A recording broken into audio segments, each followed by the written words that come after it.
Hello, I'm Asli Mashiri. Welcome to the programme. We start in the Middle East, where a member of Israel's war cabinet has given Hamas a deadline to release all the hostages, or the military will launch its offensive in Rafah. Benny Gantz said that unless they were freed by the start of Ramadan, that's on the 10th of March, troops would move into the city.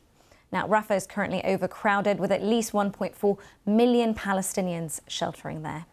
Speaking on Sunday, Mr. Gantz, who is a former defence minister and a current member of Israel's war cabinet, he said the world must know and Hamas leaders must know if by Ramadan our hostages are not home, the fighting will continue everywhere, to include the Rafah area. Well, earlier, the UN Public Health Agency said a key Gaza hospital has ceased to function following an Israeli raid. The World Health Organization said it hadn't been allowed to enter Nasser Hospital in Khan Yunis, north of Rafah, to assess the situation. The Israel Defense Forces entered the complex on Thursday, saying intelligence indicated that hostages taken by Hamas were being held there. They released these pictures, which they claim show weapons found in cars surrounding the hospital. Now, with exactly 3 weeks to go before the start of Ramadan, reports from Rafah say that a few people are leaving, but that most are still waiting, simply unsure what to do. These pictures are from eastern Rafah. People have been inspecting the damage following a strike. They say the place was struck. Based on what the residents say, there were 23 people inside. They managed to rescue some. The rest are still under the rubble. There's no safe place in the Gaza Strip. They even hit the UN schools and residential areas. They tell people to evacuate to safe designated zones that are not safe. There's no safe place. With more on this, let's speak to our correspondent, Jenny Hill. Jenny, thanks so much for joining us. What more do we know about the offensive right now? Well, it's the first time that we've had any sense of timescale or deadline. If Israel is serious about its warning and presuming that negotiations to broker a temporary ceasefire and the release of those Israeli hostages continue to founder as they have done in recent days and weeks, then we know that Israel has 3 weeks to, in effect, make good on its promise to get civilians in Rafah out of harm's way before that ground offensive begins.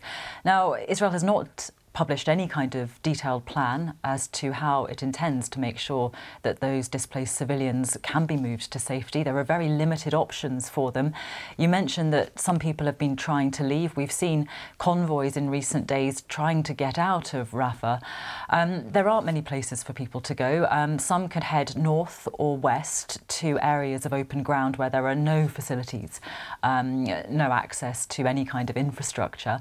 There is talk that some people might try to get across the border into Egypt. Rafah City, of course, is the most southern point of Gaza. People are living in makeshift tents right up against the border wall there.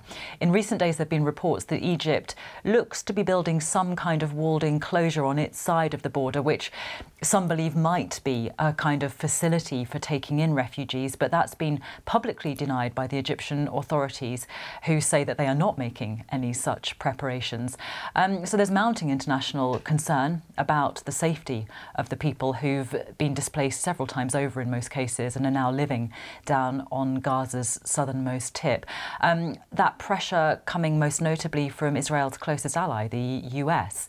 And it's interesting to note that Benjamin Netanyahu, the Israeli Prime Minister, who of course says he has to go into Rafah because he believes that there are battalions of Hamas fighters holed up there, over the weekend has repeatedly insisted that he intends to, as he puts it, finish the job, making those comments again last night at an assembled audience of Jewish American leaders. You know, he is really defying US calls to rethink his strategy in Rafah.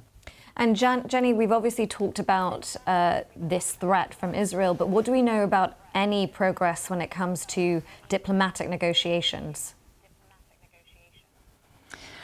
Well, in terms of the talks aimed at brokering a ceasefire and the release of Israeli hostages, the signs really aren't good at all. The Qataris, who've been leading those negotiations, have admitted themselves that prospects don't look good at all. Both Hamas and Israel completely reject one another's demands. Benjamin Netanyahu, again over the weekend, has repeated what he said previously. He considers Hamas's demands to be completely delusional, so not much really looking good there at all.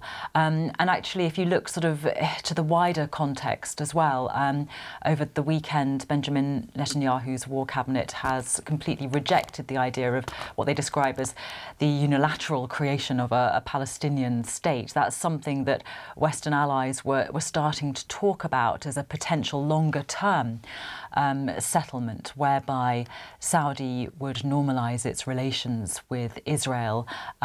There would be at least a pathway to the creation of a Palestinian state. These were things which were being talked about, particularly by the US administration. That is something which appears to have really enraged Benjamin Netanyahu, and he has completely closed the door on that for the time being. So in terms of the mood music, it really doesn't look good at all, and very few positive signs.